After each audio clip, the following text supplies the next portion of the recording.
All right, welcome back, everybody. Hope you're enjoying lunch. So we got our lunch and learn session. It's presented by Vindex Financials, Tazikis. And just again, my name is Michael Brayman. You've seen me a couple times today. You heard me talk this morning. And I'm one of the members of the PIT committee, and I serve on the Research and Development Subcommittee. And now it is my great pleasure to introduce Mark Burkholder, who's going to be our Lunch and Learn speaker. Mark is a nationally recognized speaker and financial specialist who primarily works with professionals and business owners in the areas of wealth protection, as well as personal and business estate planning. Mark has been successfully helping families and individuals plan for their future by helping them think about the short and long-term goals they desire to accomplish. And Mark has spoken at over 100 events nationwide and was published in the Forbes magazine, as well as named Forbes magazine Best in State in 2023 and 2024. So please welcome Mark Burkholder. Thank you. So you guys read the slide, right? First, 5 undeniable truths about money. And you think, yeah, that'd be awesome if I had money. So, right, it doesn't, you're sitting there going, what am I going to get out of this? We're going to give you a track to run on, right? Some long-term stuff with some short-term things that you can optimize today and stuff that you can look long-term of what you can do later. One of the worst phrases in the English language that I've come to realize in doing this is, I wish I would have known. That's never followed by something good, right? Ever. I wish I would have known. And so today, while we talk and go through this, I'm going to try to eliminate that sentence for you. I wish I would have known. So I'm going to ask Dr. McCall, what's the worst thing that could happen to you today? That's a great answer, but that's the worst thing that could happen to your family and your friends, not to you. You could go through bankruptcy. That's horrible. Not the worst thing that could happen. It leaves a 7-year mark, but you can come back and be a millionaire after you declare bankruptcy and all your debt's gone, right? The worst thing that could happen to anybody in this room today is a disability. Immediately. You still have the debt. You have growing financial medical bills, and you have half the income. That's the worst thing that could happen to anybody sitting in these chairs today. So let me tell you a story of a friend of mine. And then we're going to go back to that I wish I would have known statement. We're going to come back to that. I have a friend who is currently a little bit older, but he's sitting in your chairs at 25 years old. And people give him papers, and he signs them. He's signing them. He's doing it all. He's good to go. He's got disability. He's got this. He's got all this stuff. And he's set. Well, at 45, he developed tremors. He can't do his job anymore. And do you know the papers that he signed when he was 25 adversely affected him when he was 45? Because he signed them in the wrong order. He got taxed twice, and he didn't get near the money that he was supposed to get if someone would have given him counsel when he was 25 of what order to sign those papers. It's a simple signature, and he made a mistake that has now affected him. He signed at 25, and it's affected him until he's 60. And it was just education. That's all it was. It was time to know what he was signing and how to do it. So your action item today, I'm giving it to you early, right? Don't sign stuff until you know what you're signing and the method in which you're signing it. I have 2 guys sitting over here, Mike and Clay. No cost to you, no sales, nothing like that. If you just want a checkup and to make sure that you are signing things correctly in the correct order to maximize your benefit and to minimize your taxes, talk to them. I promise you, they'll just do an exam. They'll look at it and go, hey, you need to change this. You need to flip this. They will help you do this. Do you think my buddy, I wish I would have known, was a sentence that he said? I can promise you it was. No doubt. So forgive the old man glasses, right? I got notes. I'm old. I got to look through this. You know, when it comes to financial checkups and it comes to what we do, one, this is like the worst talk ever given, right? We've already talked about death. We've talked about disability and bankruptcy. We're going to kill your dog later, and we're going to talk about taxes too. Those will be really fun. Okay, we're going to cover it all today. So think about you guys. Let's put it in your spectrum. You walk into a patient's room, he's 25, 30 years old, and you go, you need blood pressure medicine. Let's see, your genealogy says maybe you need some cholesterol medicine. You got some heart issues going on with your mom and dad. We're going to put you on some cholesterol medicine. Let's see, you're 25 or 30. Why don't we check back up at about age 50? Would you guys do that? I hope not, because if you do, you're not my doctor. Okay. But if that's what most people do when they come to their financial decisions, they sign them at 25 years old, they set it and forget it and go, hey, I'll check in on that about 50. Doesn't make sense. What you want to do an annual checkup, do a semi-annual checkup. Your life changes, right? As you progress and you start to do things, your life gets more complicated. You get married, you have kids, you have a house, you have different things. So as you start to progress down these paths, check up with someone. Don't assume, and here's assuming is a bad word, right? Assuming is the worst thing you can do. But I will tell people, there's words behind me and you guys can read those and we'll send them out to you. We always tell people protect first. Why? Why do we protect first? Why does anyone protect first? It's because that's the worst thing that could happen to you. You could die. You could become disabled. You always protect first. You'll listen to the wealthiest people in the world. They will build assets. They will diversify their portfolio. They will do a bunch of stuff, but they always protect themselves first.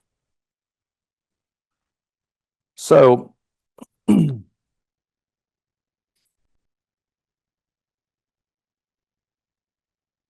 this one's fun, right? Avoid debt. No kidding. As we look through this, we want to avoid debt. Come down here to pretty much the bottom. Simply, a budget sets forth healthy spending boundaries, patterns, incorporates your personal priorities, the result to be debt-free and worry-free lifestyle. I refer to this kind of as our cash flow management, right? This is your cash flow management. This is how you build wealth. We all have cash flow.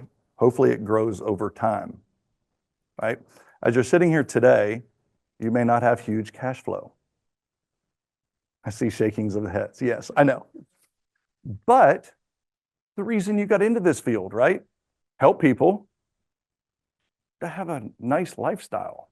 Maybe go to the beach, maybe own a beach house, do certain things. That requires less debt today, learning how to save, learning how to do things, and creating budgets today that you can live on. So we really help people go through, we make decisions regarding their debt, their assets, cash flow.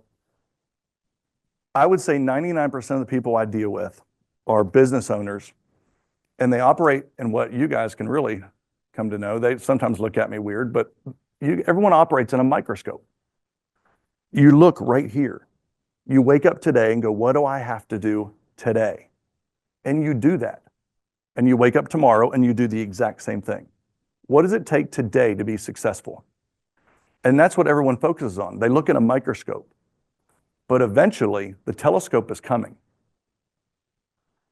And if you're able to set aside things and do things correctly in the microscope in a very small pattern, when you reach that telescope, you're 20 years down the road.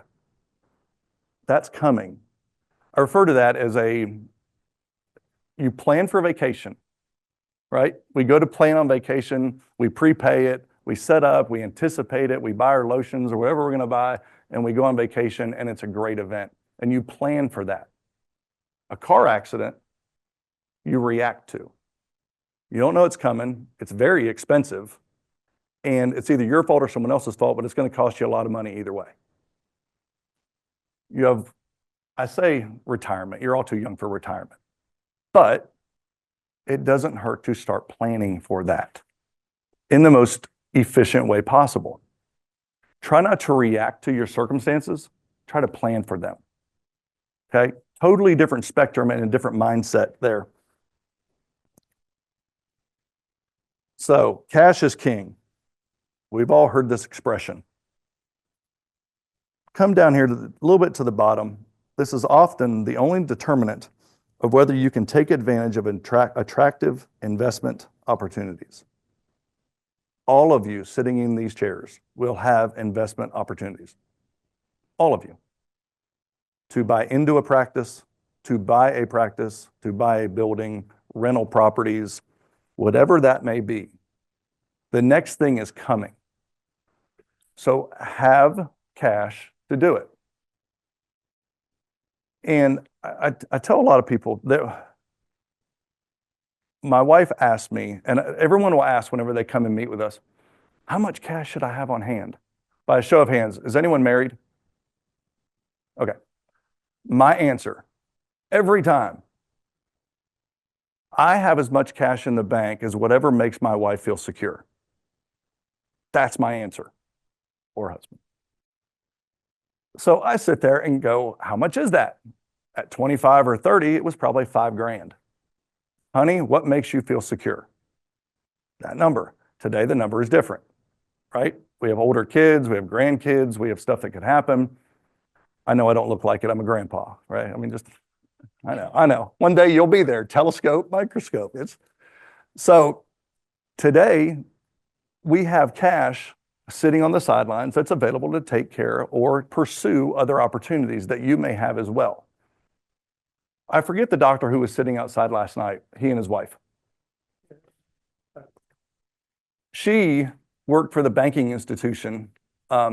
She's told me she graduated with a financial degree, and at 4 years old, she saved $1 a month. She said, tell them tomorrow to save anything they can save, just start the pattern of saving. So that was from her.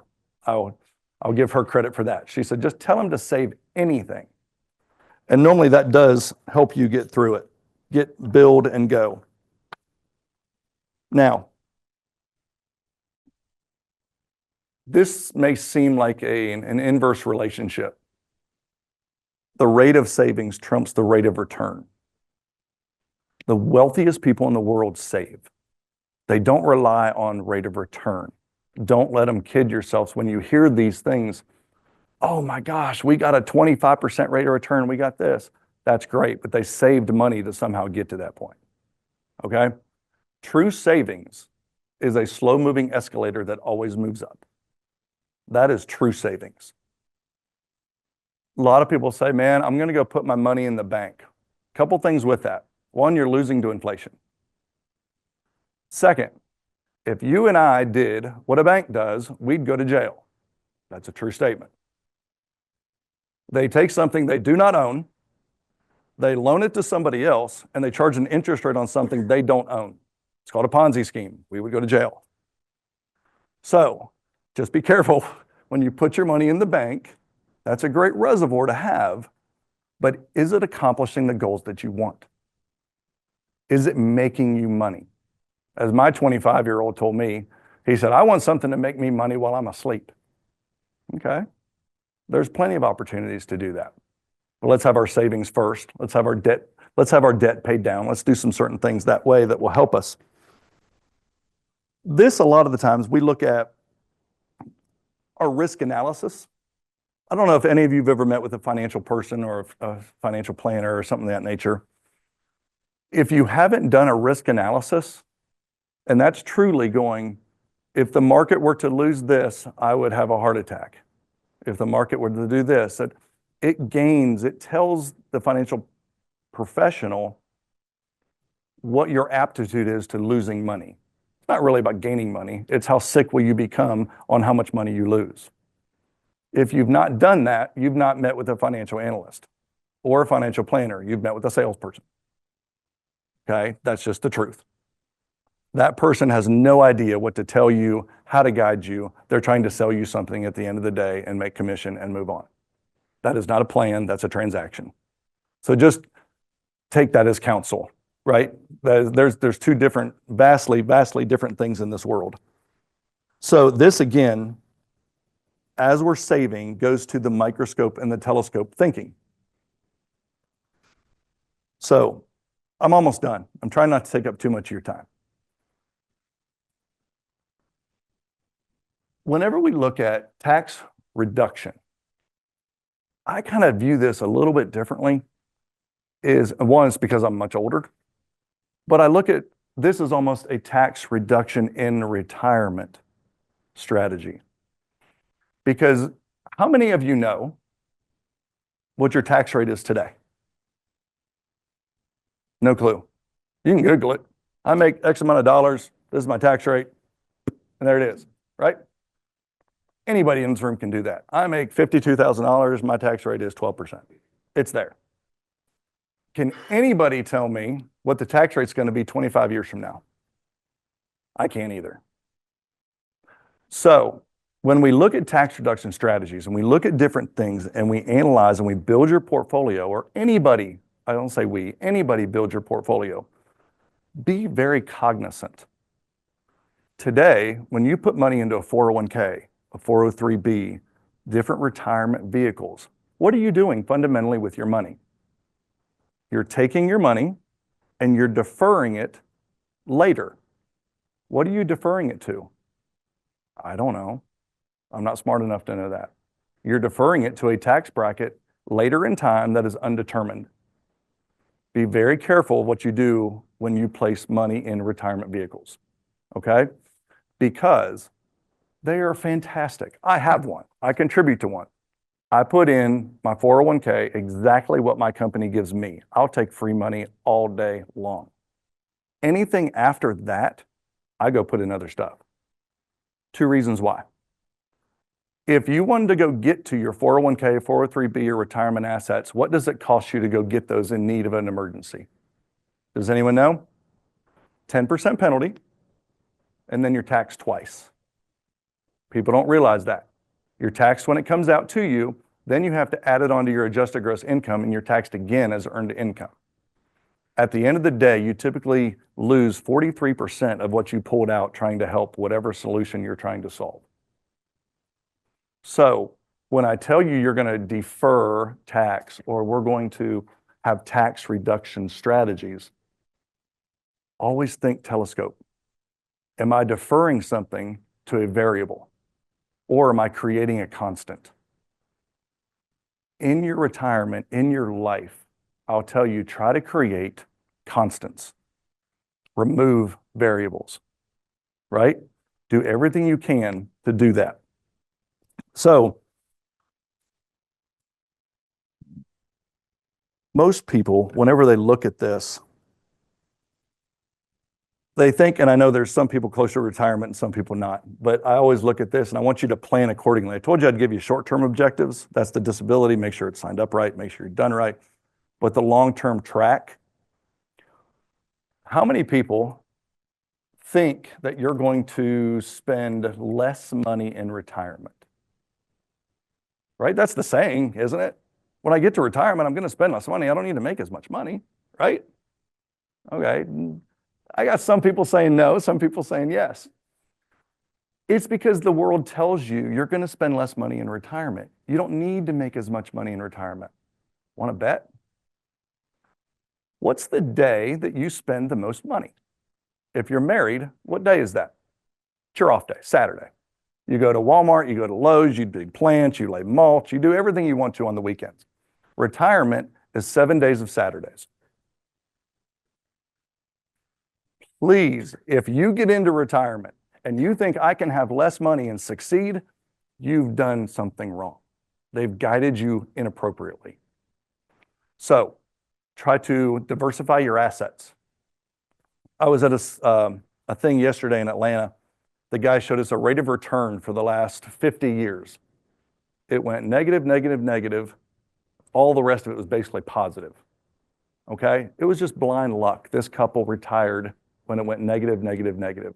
But the rest of the time it was positive. They ran out of money in 22 years. It's a sequence of returns. He flipped the chart. Then it went positive, positive, positive, negative, huge negatives. They were positive $14 million. Same sequence of events. It just happened in different years. So whenever you set up your allocation and your retirement, set up diversification.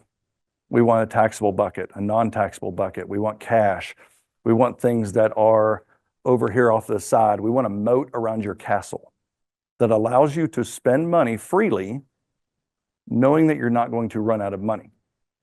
That's the ultimate goal. No one ever gets to retirement and goes, all right, we got 10 years. Hope we make it. If you don't die after 10 years, you're dead broke. So what do you do then? I've seen Medicare homes. You don't want to go in those. So have you guys. So just plan to where you can kind of get going and get moving. This is the last slide. What I will encourage all of you to do, something, I hope, you're taking away one nugget, right? The brain can only process so many things, but hopefully when you leave here, you're going to take away one thing that I said, and you're going to remember that thing. What I will ask you to do not have good intentions. Everyone sits in these classes, and I've done it hundreds of times, and they have good intentions going, I'm going to do that. And you know what happens? Nothing. Good intentions are worthless. Create a plan, create some action, make some traction on the action, and get something accomplished. Even if it's small, even if it's saving a little bit, even if it's meeting with these guys about structuring the disability and just double checking, whatever that is, don't let this moment pass you by to where you have good intentions and then you do nothing about it. Because then all you've done is wasted 30 minutes of your life, and that's no fun for anybody. Please support our mission to improve quality of patient care through education. Join us, follow us, and share this content with family and friends.